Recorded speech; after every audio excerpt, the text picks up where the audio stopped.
This is CBS 12 News at 5. Breaking now at 5, a frantic and painstaking search for survivors. Debris is falling on them. It is mentally and physically exhausting, but all that hits you when you're done. So Crews digging through destruction after a condo collapsed.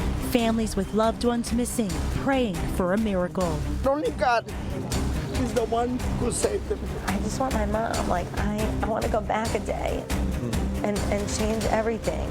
And tonight, the new insight from experts into what may have brought this building crashing down. Buildings don't fall down in America. There was something seriously wrong here. The news starts now. Good evening, and thank you so much for joining us tonight. I'm Lily Ortiz. Liz has the night off. Search and rescue teams working around the clock in Surfside, racing to find any survivors in a 2-story high pile of rubble, that is, and used to be a condo building. Right now, 159 people remain unaccounted for, and so far, 4 deaths have been confirmed. Now, CBS 12 News has team coverage, everything from the search for survivors to people hoping to reunite with their families. But we start with our news anchor, Jim Grimes. He is live in Surfside. Yeah, good afternoon, Lily. Well, I got to tell you, the good news right now is that the rain has let up, if just for a brief moment, and that is positive news. We were telling you earlier they have this giant apparatus. It's kind of it looks like a crane, if you will, and on the end of it, it has a pinching device. They're using it right now to knock away some of the debris up at the top of the building so that the searchers can work below. That's been a big problem, is that you've got concrete falling down below on top of these searchers, and that's been a big obstacle for them. So it's dangerous work anyway. They're trying to make it a little bit safer. You can see also at the base of that, you can see some of the rescue crews up there, and they're just assessing the situation. But the rescue effort here has been nonstop. Also today, some sad news. The medical examiner's office has now confirmed the death of a woman. It's 54-year-old Stacy Fang. She was identified as a victim, and as it turns out, she's the mother of that teenager who we showed you pictures of, who was saved from the rubble out just hours after the collapse. Now, officials also expect the death toll to climb, sadly.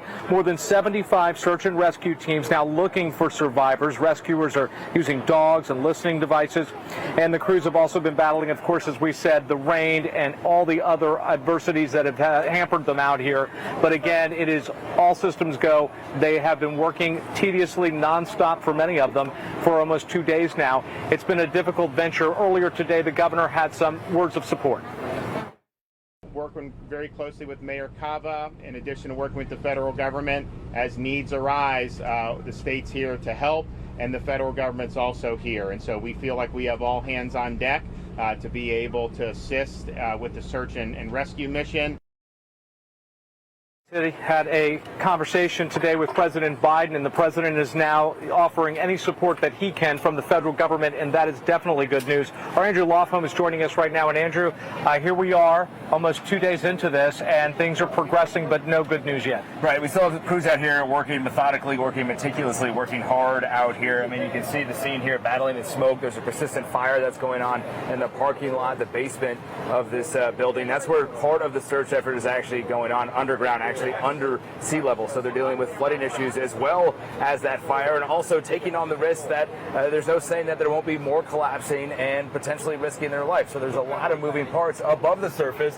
You can see some of the work there that Jim had highlighted as well. You can still see that smoke continuing to billow out, but they're really going layer by layer with that debris, going through it, really with a fine-tooth comb, looking for any signs of life. They're using infrared, sonar, some dogs as well to try to sniff out any sign of life, Jim. So it's a meticulous process, and it's going to be a long process. I don't think we can emphasize how long this is going to take. Yeah, the impact that this has had on this Surfside neighborhood, I mean, you can't believe how many people have been affected by this, not just the people inside the building, but all of these nearby buildings and condos have been basically shut down and evacuated. We just saw a lady walking out of the door behind us.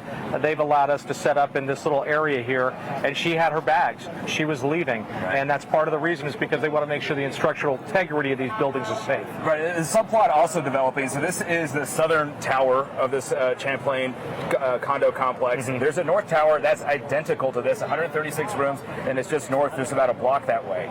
We were actually interviewing the mayor of Surfside earlier today, and he was pushing for that building to be evacuated so they can inspect it and make sure that it's done properly. While he was talking to us during our interview, Senator Rick Scott called him and also offered his support, also says that he recommends to do the same thing. It's ultimately going to be up to the building inspector, the mayor thought, to decide whether or not they're going to evacuate that building, but something to keep an eye on, especially if you lived in some of these other buildings too, built about 40 years ago. This one built in 1981, and really try to look at, is this building safe? And that's going to be a question a lot of people are asking and ultimately trying to find out why and how this happened. Yeah, and it's unclear if that second building, by the way, was done by the same contractor or builder. So there's a lot of speculation about that. But obviously, you would be concerned if you lived in the sister building to this one. Again, we were talking a little bit about the building that's still intact. That's been a big issue for search and rescue crews working below it. Right, definitely, and that's because when we talk to officials, talk to the mayor of Surfside, he's saying that there is that if they would tell you it's not going to collapse or they can guarantee it's not going to collapse, that they would be lying. That is definitely a possibility that something could happen, and that's why this is so risky for these rescue crews out here, because there's no telling what could happen. All right, our Andrew Laughlin joining me out here today. Also, our Jay O'Brien, he's standing by over at the Reunification Center. And Jay, we understand that that facility there has now been moved. Is that to make it larger to help more people? Yeah, Jim, not just the Reunification Center has been moved, but we've moved. So the Reunification Center has been a few streets in that direction from us. It was originally at a community center. It's since been moved to a hotel because of how permanent things are going to be for this search and rescue effort. Speaking of that search and rescue effort, through those trucks, right through that tree line from us is where they're staging search and rescue crews. You can see it's in the shadow of the intact portion of the Champlain Towers. On the other side of the portion, which you probably saw through Jim and Andrew's camera, is the collapsed portion of the towers. Like Jim said, we were at that Reunification Center earlier today. It had been changed from a community center later on to a hotel because of the ongoing time that this rescue effort is taking and what fire rescue crews are having to face as they go through that rubble. They are digging through that rubble. They were, at last we checked last night, trying to make their way through a parking garage, but we've now seen search and rescue efforts somewhat change so that they are both on top of the rubble and digging through underneath it. As for the families who are waiting for answers, the last number we have puts it at 150 plus people who are unaccounted for. Yesterday, at that family reunification center that we've been talking about, it was jam-packed with hundreds of people. Many of those people now have linked up with friends and relatives who they were worried about that were potentially missing in the towers. The families that are left now standing by waiting for answers are the ones who have been going through this process now for more than 24 hours now. A day and 15 hours plus is what we're in at this point. So they have, in a strange way, been living in this reality of waiting on news from friends and loved ones for more than 24 hours. Going on at that Reunification Center is one more thing that we wanted to alert you to, and it's a sad reality, which is we got reports late last night and we saw them into today that at the various family reunification centers, they've been collecting DNA to try to identify and match families who are waiting there for answers with remains of people that they are discovering in that tower site. They expect that process, as Andrew, as Jim, as everyone has said, to go on for days, if not weeks, guys. Yeah, Jay, and a lot of people of faith have been marching around here as well. We've seen chaplains. The Jewish community is pulling together. They're helping one another. And you've seen all sorts out here trying to just ask people for support and prayers. And I think that's where everybody's head is out here right now. But boy, it would sure be nice to get some positive news from our search and rescue crews as they continue to do their work below the ground and above that pile right now. Lily, we'll send it back to you. All right, and we posted ways that you can help the victims of that Surfside condo collapse at Cbs12.com, and you could also download our free app. And anytime there's a disaster, it's a reminder of how important it is to donate blood when you can. Right now, we are in the middle of the Sinclair Cares Roll Up Your Sleeves campaign, and you can sign up to donate blood through a link on the banner at the top of our website, Cbs12.com. Well, 22.5 years in prison. That is the sentence handed down by a judge to former Minneapolis police officer Derek Chauvin, who was convicted in the murder of George Floyd last May. CBS 12's Thomas Forrester, he joins us now with the new developments. Yeah, Luli, you know, in the last hour and a half, the judge handed down the sentence in the same Minneapolis courtroom where Derek Chauvin was convicted in back in April for murdering George Floyd. Now, Judge Peter Cahill handed down the sentence despite the fact that prosecutors were asking for a 30-year sentence and Chauvin's attorney asking for probation and time served. Now, Chauvin was convicted back in April of second-degree murder, third-degree murder, and second-degree manslaughter after he was recorded kneeling on George Floyd's neck for nearly 9 minutes while he pleaded for air and lost consciousness. I'm not basing my sentence also on public opinion. I'm not basing it on any attempt to send any messages.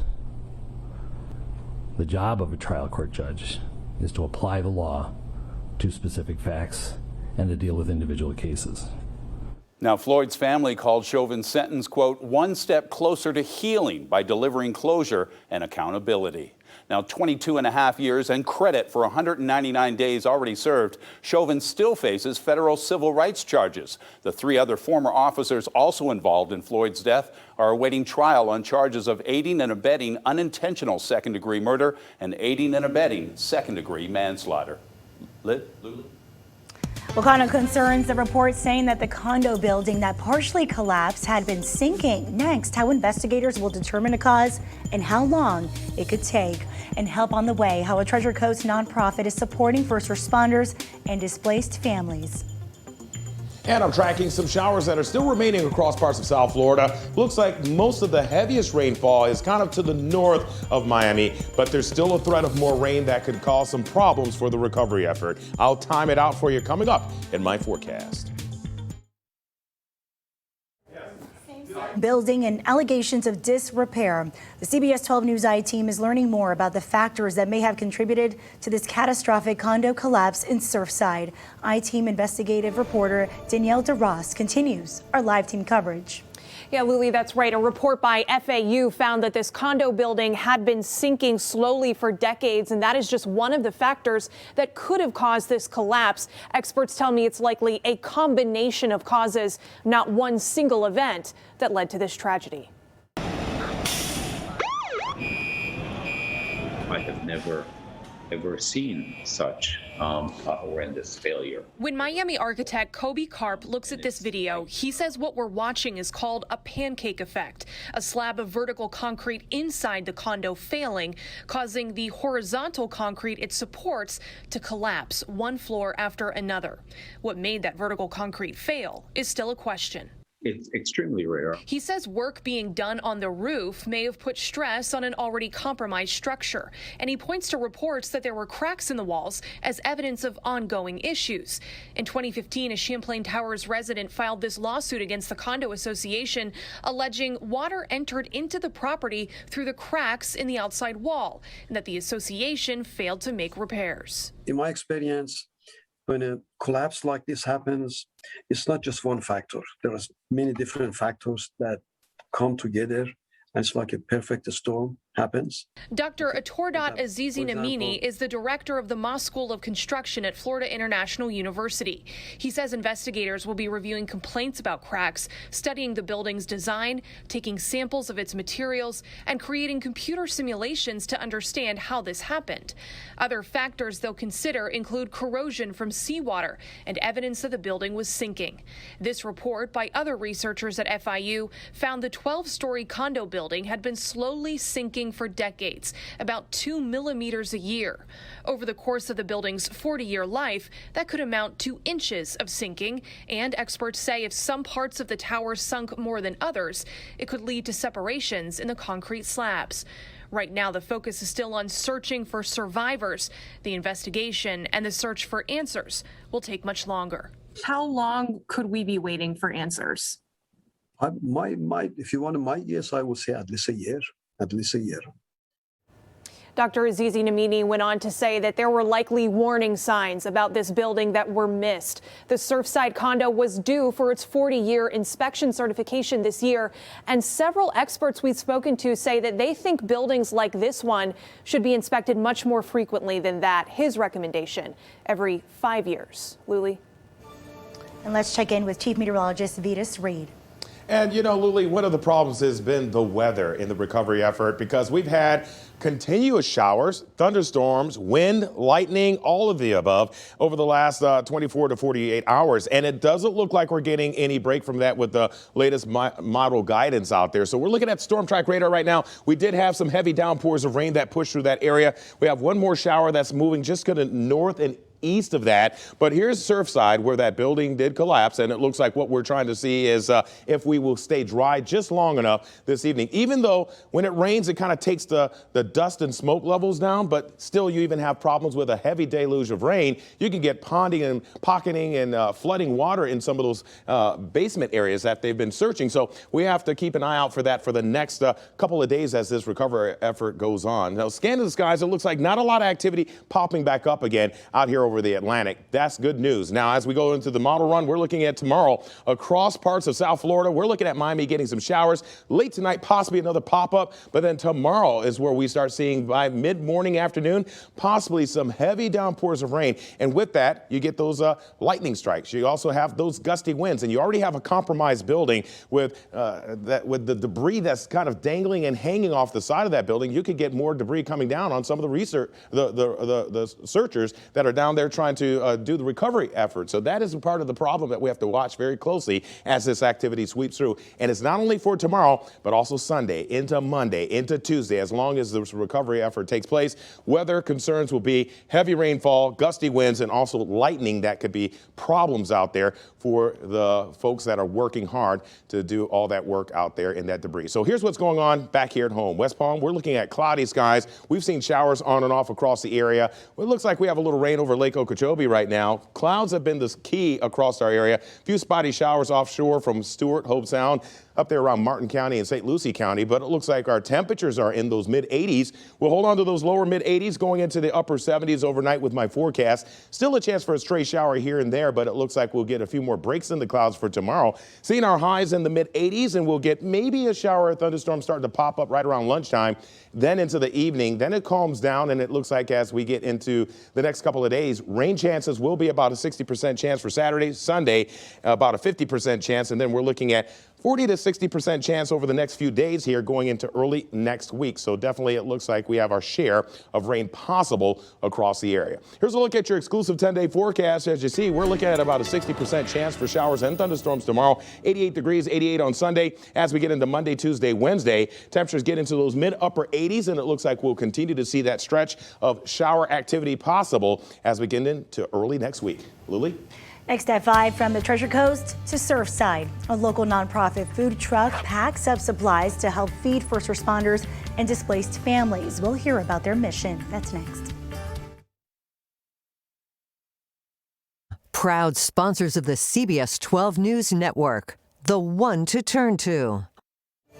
The city of West Palm Beach is spending upwards $150,000 to hire independent water quality experts. Mayor Keith James made that announcement this morning, nearly a month after toxic blue algae was found in the city's water supply. CBS 12 Stephanie Valderrama, she is standing by live in the studio with what's next. Stephanie. Luli, you may remember on Wednesday, the city of West Palm Beach and Director of Public Utilities was served with a warning from the State Department of Health. This letter laying out how the city violated the law, but the mayor says the timing of this independent panel is not in response to that. It was already in the works.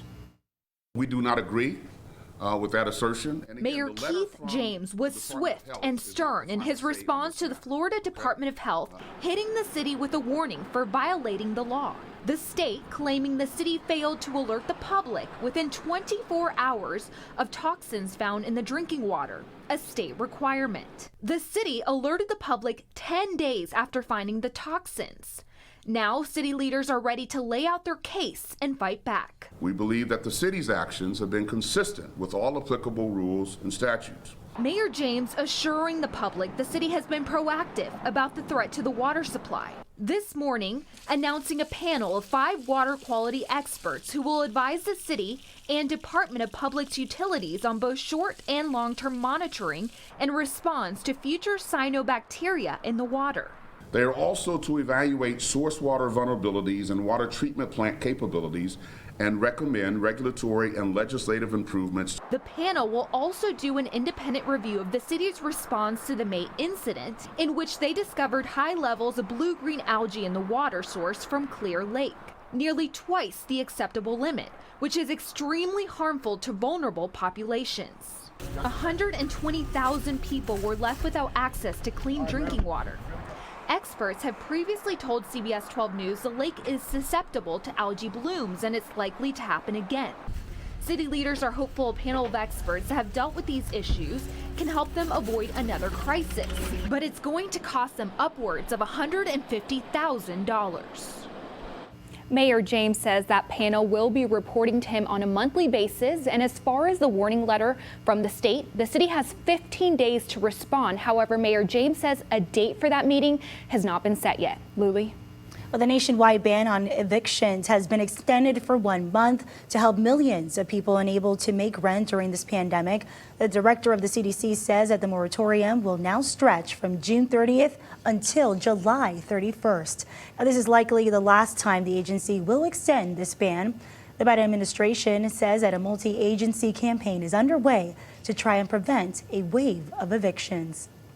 Next at 5:30, the search for victims of the condo collapse. New startling images of the devastation, and the local nonprofit headed to Surfside to help. That's next.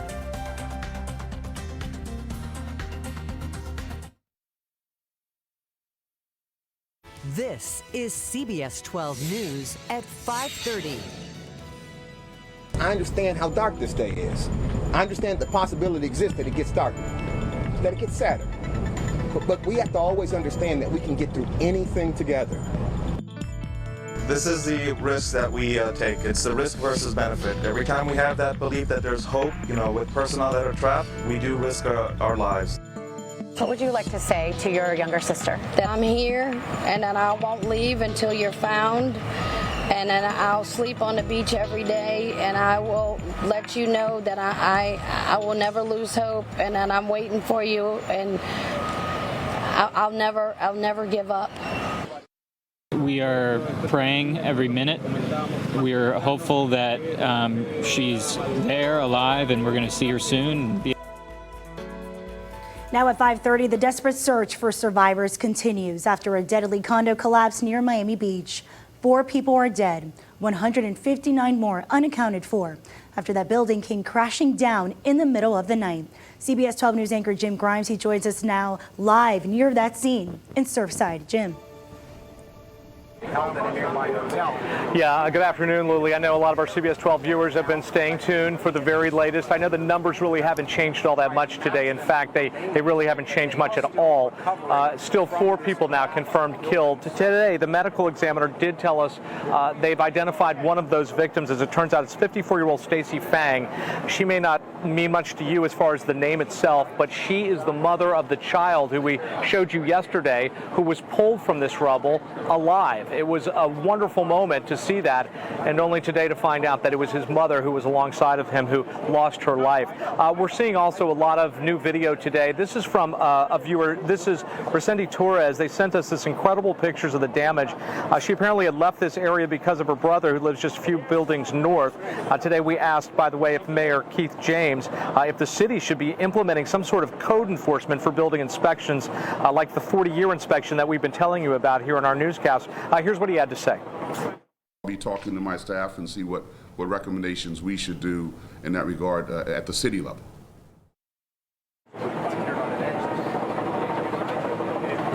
Jury's still out on exactly what could have caused this, but there is a lot of speculation, and now we're hearing a lot of other reports, and obviously we'll have to put all those things together and decide how they want to move forward. But there is some focus right now on whether or not this building had been shifting a little bit over the years because of possibly erosion from the sea and the ocean and the beach itself. As we're standing out here talking to you, there has been a sea of media out here, but it's not just the media. We're also seeing lots of police, law enforcement.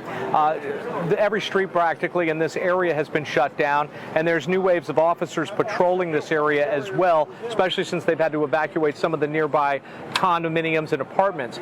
But there's also all of those crews and rescue workers. So it is really a small city that is relocated here, and to help facilitate all of that, a lot of volunteers have been showing up. Today, our Denise Sawyer caught up with one of those groups from the Treasure Coast. She has more. And after seeing those dramatic videos and photos of that condo collapse, a team of volunteers here in Vero Beach are mobilizing relief efforts, stocking this food truck and driving nearly 3 hours to help out. It's 8 o'clock in the morning. These disaster volunteers have about an hour to load up. So the chef grabs plenty of meat and vegetables while the driver checks the oil. This team of 3 is heading from Vero Beach to this disaster area in Surfside, where many people are asking how they can help. It was just extremely devastating to see how many people that they're still looking for, and just families that were lost, all due to a devastation that occurred out of the blue. To offer up some help, volunteers from the nonprofit faith-based group The Source have been deployed with their food truck and loads of disaster relief. We will be providing food to all of the displaced families as well as the first responders. They hope to feed hundreds of people, with hamburgers, hot dogs, and chicken, giving out all of their food until they run out. We didn't think about it twice to jump on the horse and go. This is not the first disaster this food truck has responded to. In September, The Source took a 10-hour ride to Pensacola to feed people impacted by Hurricane Sally. You don't wish this on anybody, you know what I'm saying? So we're just there to support. Being able to go to another community and also aid in that support, they're in our prayers, and we're happy that we're able to help them. The spirit of togetherness, even in the midst of a deadly catastrophe. In Vero Beach, Denise Sawyer, CBS 12 News. All right, so we're back live. We wanted to zoom in on this picture. You can see some of the fire rescue crews up on that bucket truck, and they're putting water with a hose onto that smoke. This has been an ongoing problem. There's been a fire burning within the rubble itself and in the building, and that's kind of hampering right now their efforts to get in there and to do what they want to do. So it's just been one challenge after the other for this rescue crew out here. We were noticing the Miami-Dade Fire Rescue, their technical rescue collapse unit is out here. So these are people who specialize in doing what they're doing. But boy, they have really met some challenges. But despite all of that, they are going full bore right now. Obviously, the hope right now is that we're able to find somebody still alive in that pile. Lily, we'll send it back to you. And that pile that you can barely see, but clearly crews are working around the clock doing what they can. Jim, thank you so much. And we know that this is a tough time for many people right now. Now, those who have information or are searching for information on missing loved ones are asked to call a family reunification hotline. That number you see right there on your screen. And we posted ways that you could help the victims of the Surfside condo collapse at Cbs12.com, and you could also download our CBS 12 News app. And anytime there's a disaster, it's a reminder of how important it is to donate blood when you can. We are in the middle of the Sinclair Cares Roll Up Your Sleeves campaign, and you could sign up to donate blood through a link at the banner at the top of our website, Cbs12.com. Well, now to the weather. Let's check in with Chief Meteorologist Vitas Reed. Yeah, Lily, it looks like that has been part of the story as well as the weather, because it's been on and off rain. As you can see when Jim's live shot there, there's a little bit of break in the clouds, a little bit of sun trying to come through. But then also when you get these storms that push through, they just had one about an hour ago. It creates a lot of heavy rain, lightning, and then also gusty winds. And that could cause a lot of problems for those rescuers and workers out there, as it could be some dangerous conditions. So now we are seeing Surfside here, a few breaks in the clouds, but then just to the north and east of that area, there's another little line trying to push north of that. But you can still get some gusty winds, even a few, about 10 miles out from a storm, and that could create also some issues as they continue the recovery effort in that area. Now, zooming out as we scan the skies, there's just one cell down there just to the south, and it looks like not a lot of activity firing up behind that, which is good news, but still a chance for maybe a late shower. And then into the next few days here, we're not totally done with it. The model runs are trying to bring in more showers, spotty, as we start the day off. Through the day, we can see more heavy downpours of rain, gusty wind, lightning, and that could cause problems for the recovery effort over the next several days. So weather concerns is heavy rain, gusty winds, and also that dangerous lightning. Luli?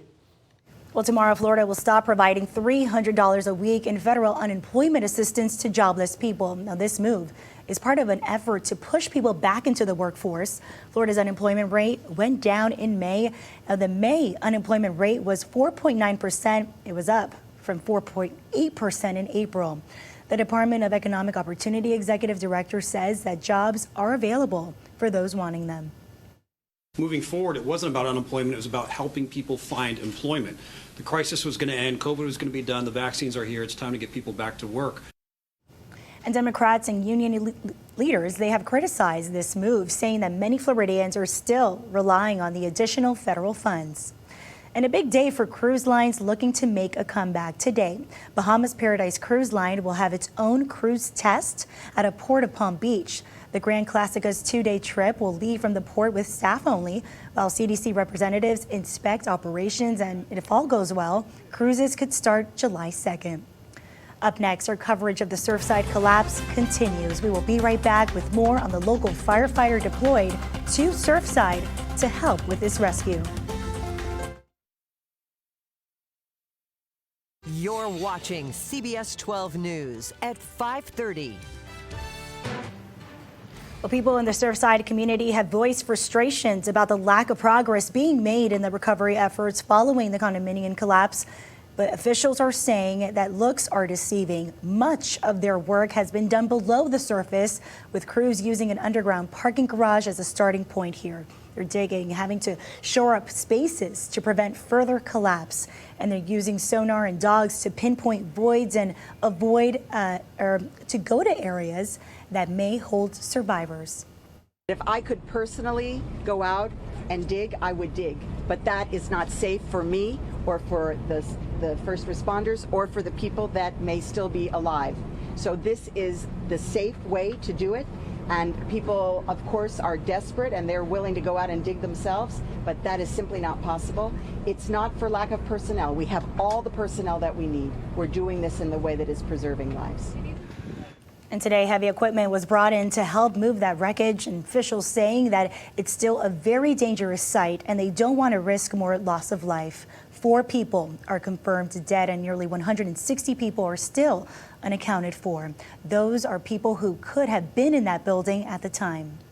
And we know right now that at least one West Palm Beach firefighter has been deployed to Surfside to help with this rescue effort. Now, first responders have all considered these risks, including a possibility of a secondary collapse. As for a secondary collapse of the entire building, that's just a risk that all rescuers take. We're sounding for people, we're listening for people who are screaming or yelling in the rubble pile. Once that's exhausted, we're using sounding devices to hear people scratching through the debris, banging on the debris. And he went on to say that engineers, they do go along these missions to make sure that the building is safe enough to search, but rescues like this are extremely dangerous. We'll take a look at this. As rescue crews work hours on end, many residents are doing whatever they can to help care for them. As you can see, this little boy, he was seen in Surfside just handing out something simple, handing out candy to those brave men and women. Well, later at 6, new inflation data out today showing prices on everyday items going up, and what's causing this and how long it could last. That is next. FEM, proud sponsors of the CBS 12 News Network, the one to turn to. About 160 people are unaccounted for following that partial collapse on the beachside condo in Surfside. Rescue crews, they pulled 3 bodies from this wreckage overnight, bringing the death toll to 4. But as Laura Podesta explains, that they continue to look for survivors. Rescue crews became a bucket brigade atop the pile of rubble where 55 condo units collapsed. The search for survivors is also happening below in the underground parking lot. Teams are tunneling to the wreckage after dogs and microphones picked up banging noises. So we concentrate in those areas. There could be just steel twisting, it could be debris raining down, but not specifically sounds of tapping or sounds of a human voice. Residents' belongings still cling to the sides of the exposed 12-story building. It's a risk to rescue workers below who are also dealing with small fires and rain. Dr. Howard Lieberman is a medical manager with the Urban Search and Rescue Task Force. We know that people can survive for extended period of times under the rubble, so we're going to keep them going until we're told, time's up. Friends and family of the missing are gathering at a nearby reunification center and posting photos like this one on social media, still holding out hope. Near the scene, there were prayers for the missing and for healing. This man is desperate to find his 3 friends, Andres Galfrescoli, Fabian Nunez, and Sofia Nunez Galfrescoli. I was there every day on the week, and I was there 4 hours before the collapsing. Ariana Hevia's mother is missing. I think I'm trying to brace myself for the worst and the best, and it's really hard. Just not knowing is just the worst part. The cause of the collapse is under investigation. The 40-year-old building was undergoing routine inspection. Laura Podesta, CBS News, Surfside, Florida.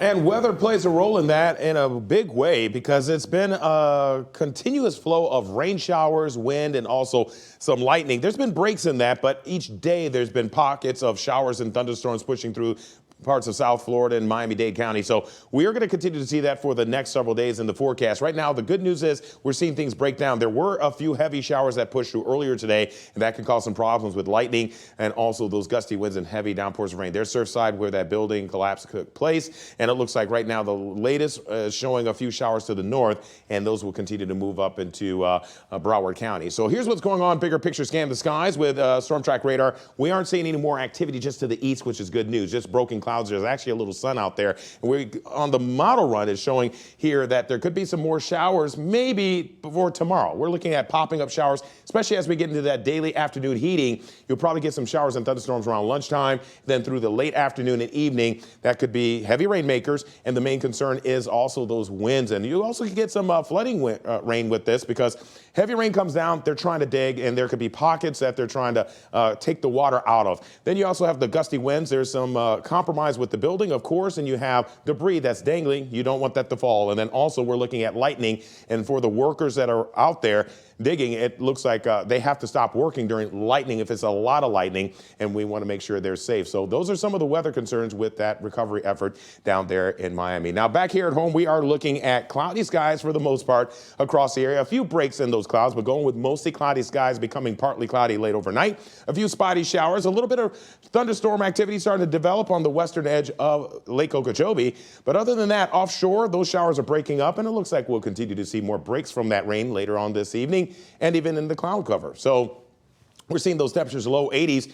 84 Fort Pierce, looking at West Palm at 85, Stewart 82 degrees, about 83 over in Okeechobee. We'll drop those temperatures to right around 79 degrees with a few clouds scattered across the area, but then those clouds start to break a little bit for tomorrow, getting to become partly cloudy through much of the morning and afternoon, but then those showers and thunderstorms will pop up across the area, giving us another round of showers with those highs in the mid-80s. So your rain chances look like about a 60% chance tomorrow. As we get to Sunday, we'll see 50% chance, 40% chance Monday, and early next week we see equal chances for rain on and off. Much needed. We went into this year well below where we should be for this time of year, but it looks like we're slowly making a comeback on a little bit of those numbers, but still not everybody is out of the dryness because not everybody has seen a downpour of rain. So we still could use the water. As far as on the exclusive 10-day forecast, we're looking at those temperatures in the mid-upper 80s going through the weekend with those evening or afternoon showers or thunderstorms, but we'll get some sunshine in the mix if you're going to the beach or to the pool. But it looks like we will be warm and muggy as we go through the next several days.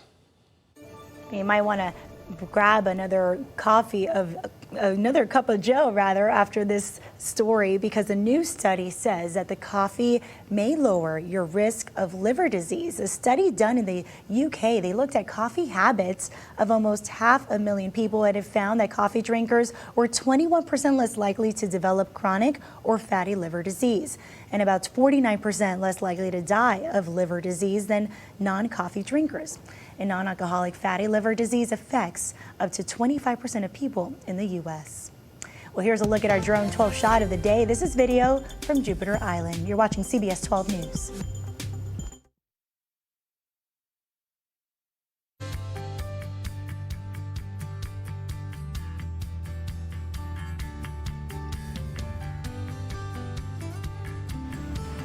Rescue crews are not letting rain get in the way of searching for survivors in the Florida condo collapse. 4 people are confirmed dead, and there are still 159 people unaccounted for.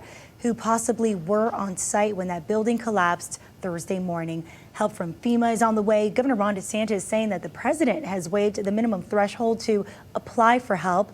And the mayor says that there are structural engineers there from the state and federal government on site ready to investigate. Our live team coverage will continue next at 6, and we will take you back out at the scene with the latest information. And once again, tracking equal chances for showers as we go through this upcoming weekend into early parts of next week. So you can use the sunglasses, but keep the umbrellas nearby. I'll tell you more about that in my forecast.